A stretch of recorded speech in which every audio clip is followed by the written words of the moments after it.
که سوچ وکړي چې یو سټیټ یوه څنډه یوه داسې غټ تاریخ ولري جدا، یعنی خپل خودمختار وي،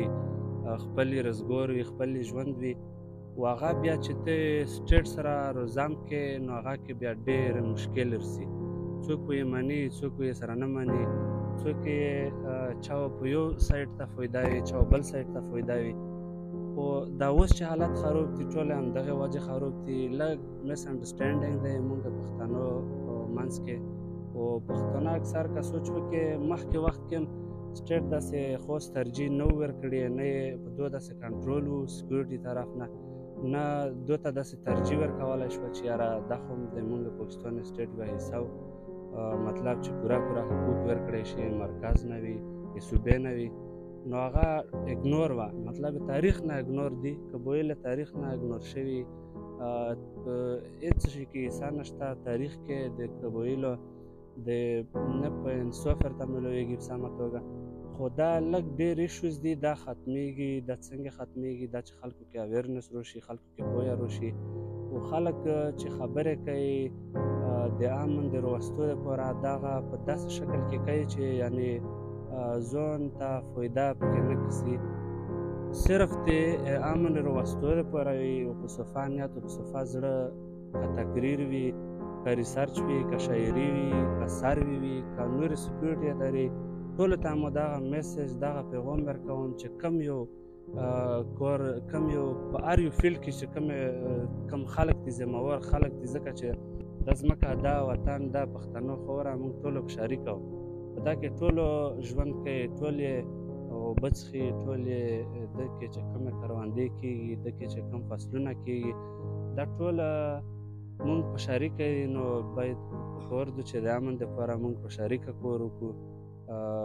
بیل نه شو، تقسیم نه شو، ډیوایډ نه شو، ځکه چې بهر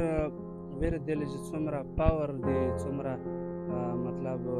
لکه موږ مخکې خبره ته وکړه چې موږ نه ګیر شوبیر کم کنټریز دي، کم دا مختلف ګلوبل پاورز دی، دا موږ استعمالوي د خپلو مفاداتو لپاره، موږ ډیوایډ کوي، موږ په منځ تقسیموي، موږ کې فرقې جوړوي، موږ کې تنظیمونه جوړوي، په موږ کې بل شکل کې موږ سره خرابوي. نو زه بیا یم، زه همدا خبره کوم، د مو په شاعرۍ کې، د مو په تقریر کې، د مو په همداسې په محفل کې د مو همدغه میسج وي، مو همدغه پیغام دی چې د امن دپاره ټول په شریکه په ګډه کار وکړي. نو زه ټولو ته دا میسج ورکوم چې هر سړی پوهېږي، هر سړي له پته لګي چې حالات څه رقم ښه کېږي، امن څه رقم راځي. د امن دپاره په صفا زړه، په صحیح نیت باندې چې کار شروع کړې، نو هغه لرې نه و چې امن راشي. موږ دلته خلک یې کوي د امن په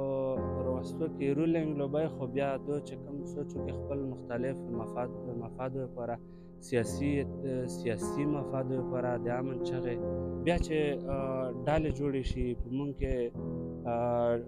ډیویژن وشي،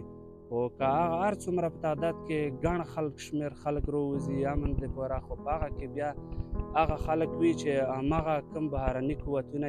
د هغو سره ملوث خلک وي، هغو فنډ کېږي، هغو له پیسې ورکول کېږي، نو هغې وجې بیا موږ د ملک حالات خرابېږي. موږ خوست د خیبر پښتونخوا خوست د چې کوم قبایلي بیلټ و، مخکې مو خو یې تاریخ ته وویلو، نو په دا کې ټینشن او په دا کې مسئلې زیاتېږي، په دا کې موږ بیا مخکې ترقي نه کېږي، موږ معاشیات بربادېږي،